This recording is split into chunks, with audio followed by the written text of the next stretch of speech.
believe we are born free, especially the fortunate ones like us that live in advanced countries, in places where you can have the power to decide. You have the freedom of a ritual, you can believe what you want to believe in. You're free to choose your mate, you're free to choose your vocation, and you're free to choose anything. You have limitless options. You can do what you want. You believe you are free. The simple fact is that you are not. It's only an illusion of freedom. We are not free from one thing, and this one thing is all the difference in the world. This is the I, the character. We are not free from the identification with a separate form. This identification with our character, with our self, is the very root of our, I can call it in the most simple word, jail. This is our jail. The separate I is our jail. It doesn't look like a jail. It doesn't feel like we are in a jail. It gives us the illusion of freedom. And this is a very dangerous illusion because we believe it. We believe this freedom, this limited freedom of the I, the freedom that lies in the ability to do what we want. This is our freedom. So we believe it. We believe we are free. And this is the most dangerous thing for us, to numb ourselves, to believe this reality, that this is freedom. It has nothing to do with true freedom, the freedom from the I. The I is doing everything it can to preserve itself.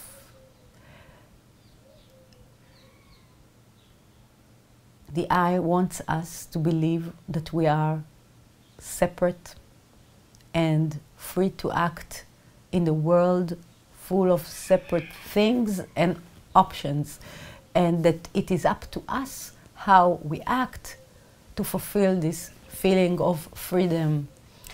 The I says the freedom lies in the circumstances. The freedom lies in how we gain things in this world, in how much we feel good in this world, and how much we achieve, and how much we are happy. Our happiness, freedom is connected to happiness, and this is not the case. True freedom has nothing to do with happiness. It has to do with independence. True freedom is only being. Being in the now, being all the phenomena all together at once, now, and the release of the attachment to reason and cause, to judgmental criteria that leads us. We are born into this world. Our parents raise us the best they can, if we are fortunate. And they teach us about who we are and what this world is. This is a loving teaching. It's the best that the world can offer now. And we believe it. And we find ourselves identified with our separate image and act accordingly. And this separate image wants to be free. Only a separate being can want to be free. Our true nature is freedom itself. It is free. It is light. Not light like in a light bulb. It's light. It's not heavy. It's playful. It's daring. It's brave. It's spontaneous. All these qualities we lose with the identification because the I wants to play it safe. So he protects us. He builds this jail all around us. Every time he tries to protect us from something, and he tries to act logically and in a way that will be very beneficial to it, and so he will succeed, he puts another bar in front of us. The result is not safety. The result is the limit space that we are pushing ourselves more and more into, like in a corner. In this jail, it's like a big room, and you can go all around the jail, or you can limit yourself to one corner in this jail. And every time we try to protect ourselves, and every time we believe the separate I, we go further and further into this corner. The tragedy of all of this conception is how much we don't know. Humanity doesn't understand how incarcerated it is, how limited it is, how much the mind, which was born to be free, is not.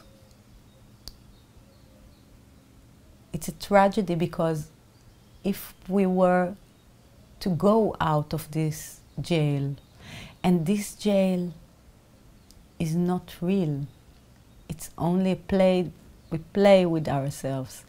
The door is open, there are no bars. All of these limitations we put on ourselves, they don't exist. They exist only because we believe them. They exist only because we trust them.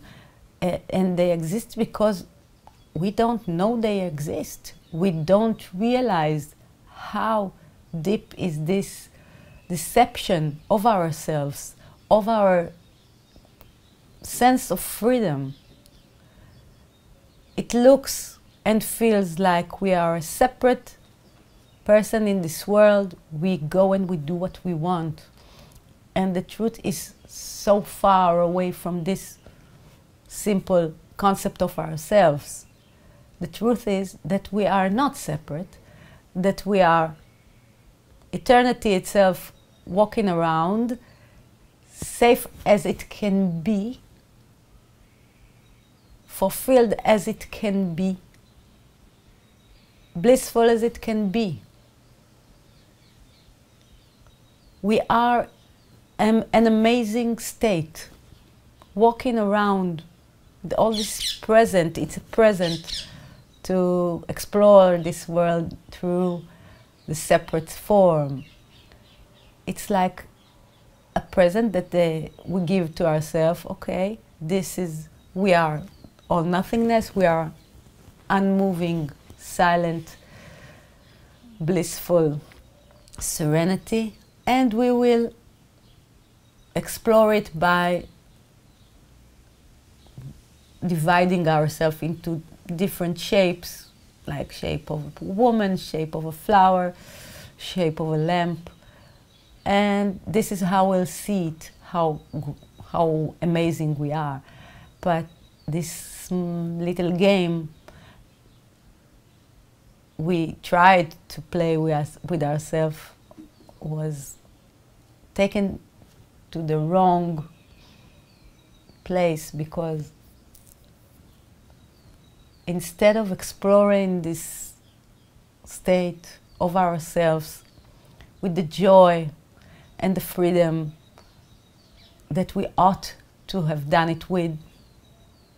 We take the limit form, we make it the principle, the main thing.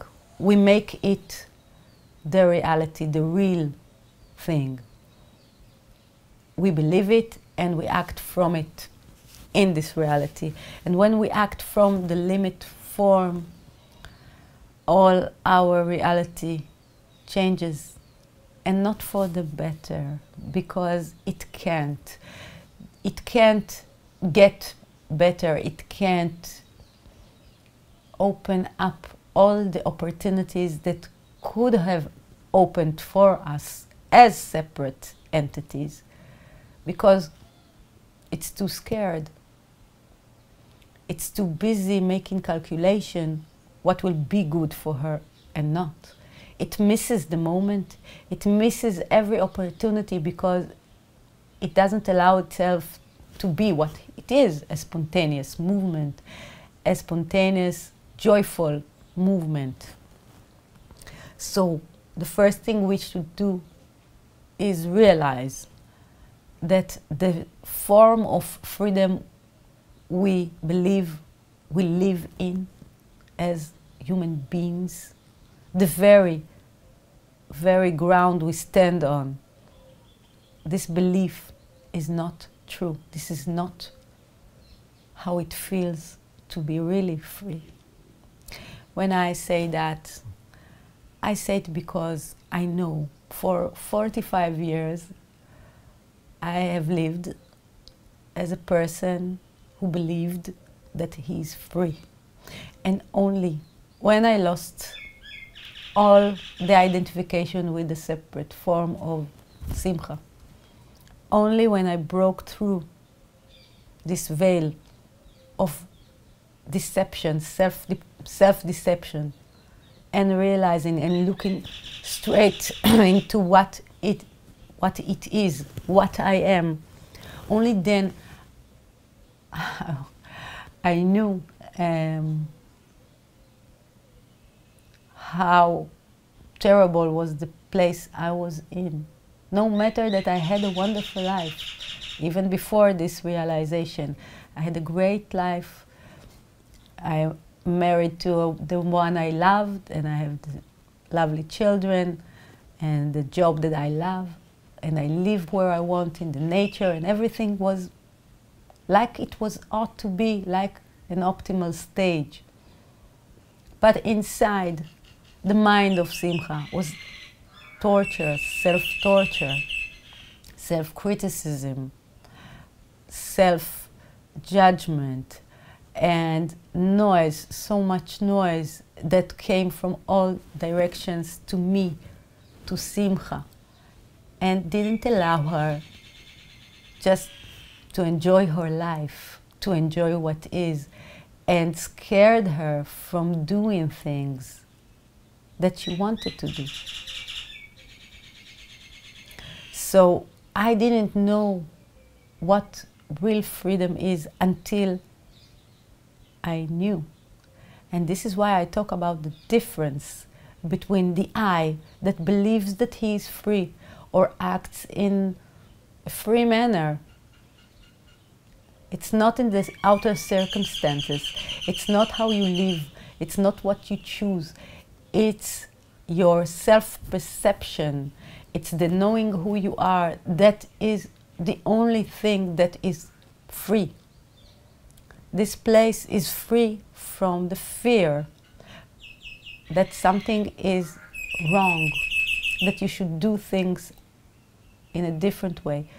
Sometimes when you act, you have to do things in different ways, You have to tune in. I call it the spontaneous I. The spontaneous I is the free,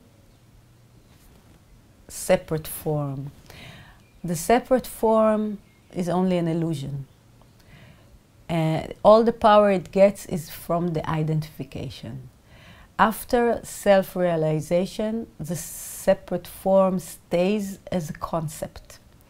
And as a separate form, it can act, but it can act freely and with synchronicity with the all-nothingness. The all-nothingness, which means all the phenomena all together combined into one silent, unmoving place, has a quality, we can call it, of expanding, opening, developing. All these things are crucial for anyone who wants to live the life he was meant to live. You were meant to live. There are like layers of ability to live your story. Endless layers. And each layer, and wherever you are now, it's the right layer because you're in it and you're fulfilling it. If you want to change the layer you are in, it's very easy. You just have to choose to realize that this layer is not the only linear layer of story you can live.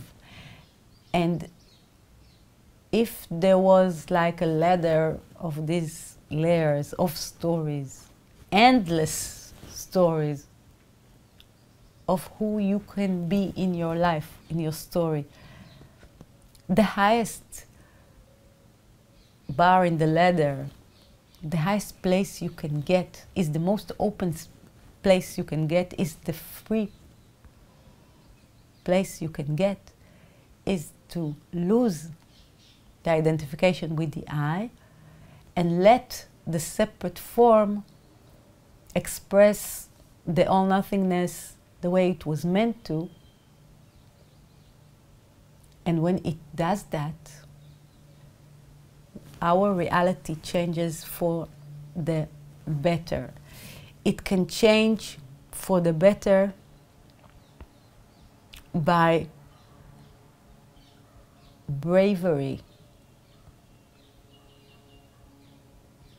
Sometimes we don't dare, we just don't dare to do the things we want to do, to say the things we want to say, to be with who we want to be with.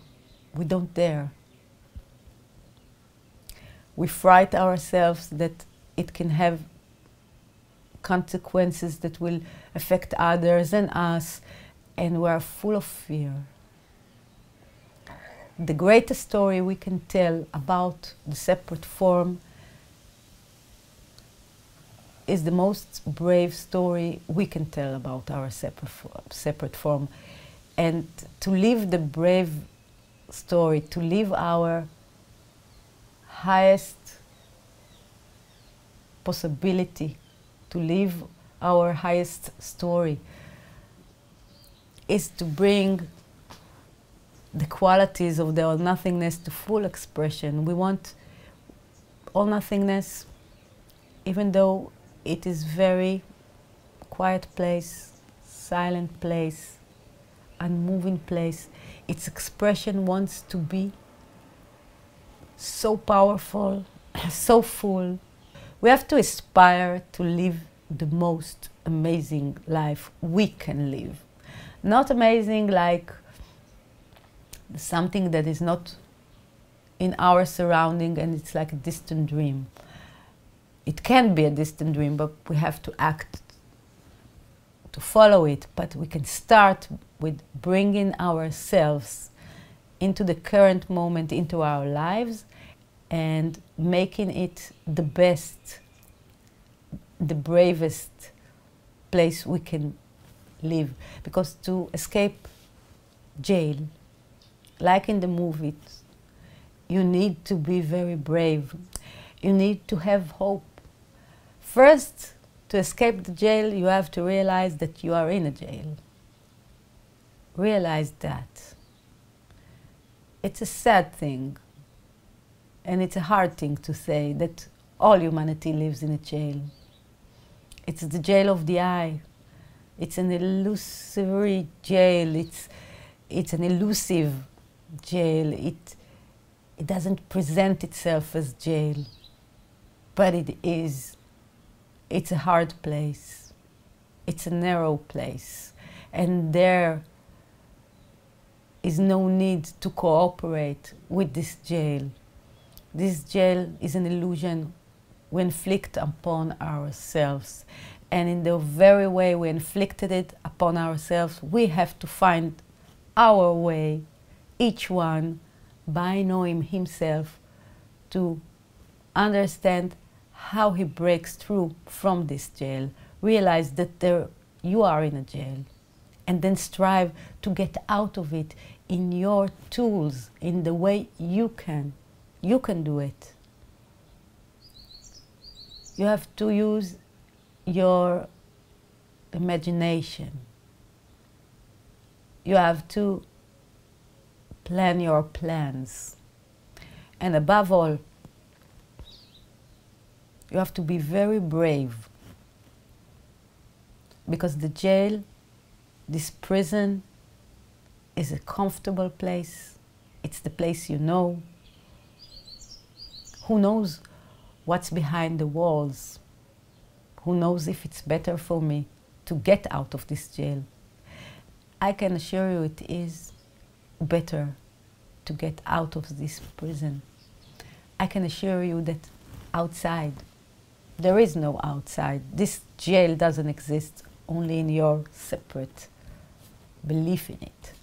But outside, you can be a separate form, just like I am. Simcha, the separate form, continues her life with her family, with her daily life, only free to act in a way she was not able to before. And this freedom enhances the energy of doing. It enables me to act so freely, so openly, with such joy in everything I do, because I am not confined by my fears. I am not banging myself all the time against the bars when I try to break or to say something different. These bars are for our protection, but they don't protect us. We have to take them one by one by believing and trusting the natural movement of the spontaneous I. The spontaneous I, like I like to call it spontaneous because this is the reaction, the spontaneous reaction, the spontaneous vibe that rises from you. What you really want to do, and then you stop yourself. You say, no, it's not, what am I thinking of? It doesn't go with something I believe in. It doesn't go with something society believes in. It's not logical. I better not do it. But this spontaneous movement is the spontaneous I. The separate form wants to express itself without the identification. It can express itself without identification.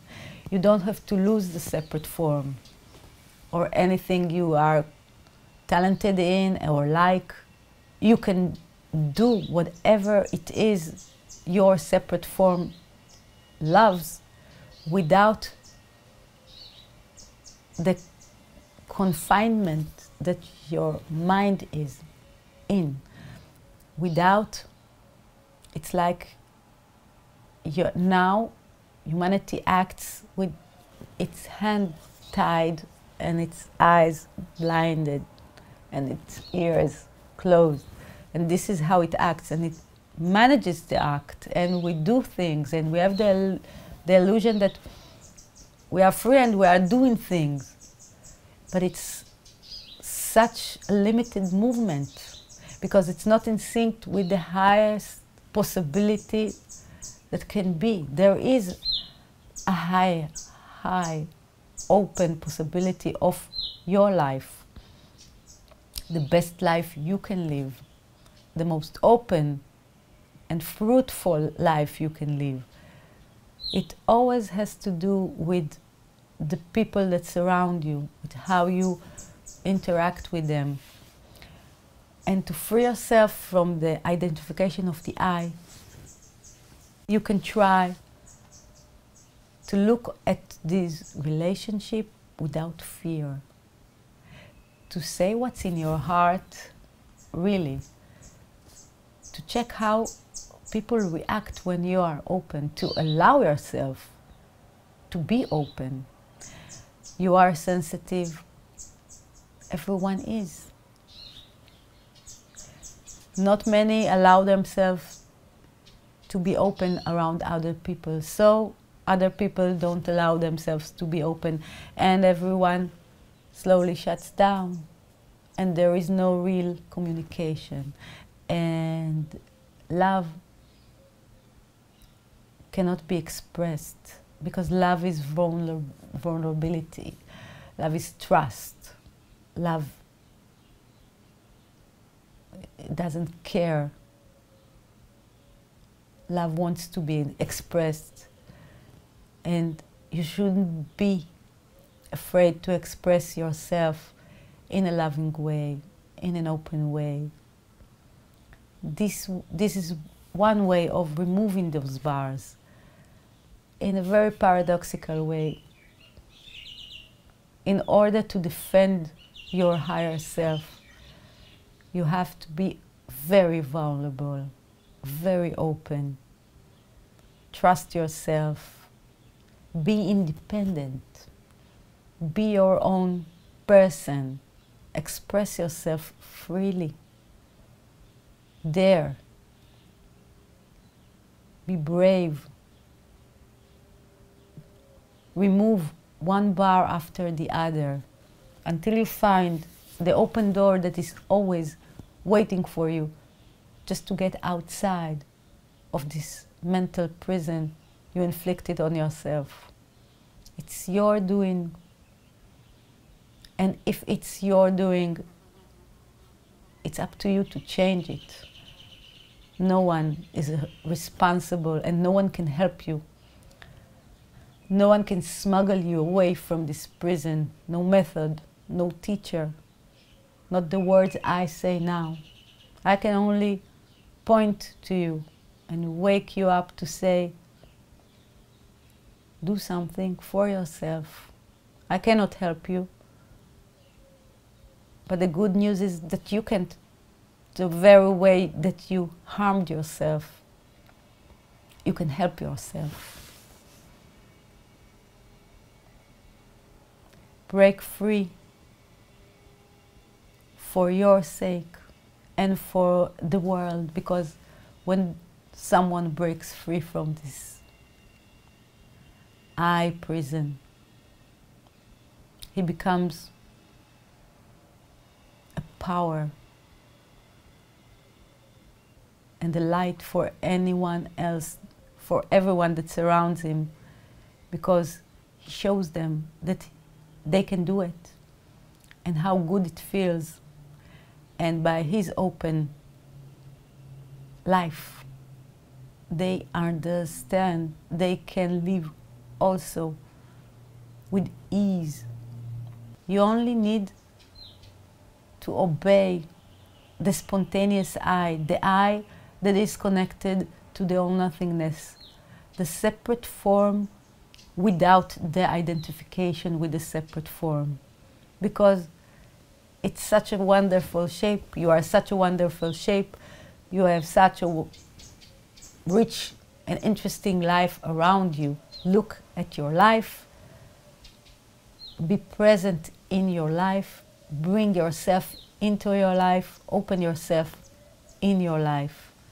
This is the only way to remove those bars.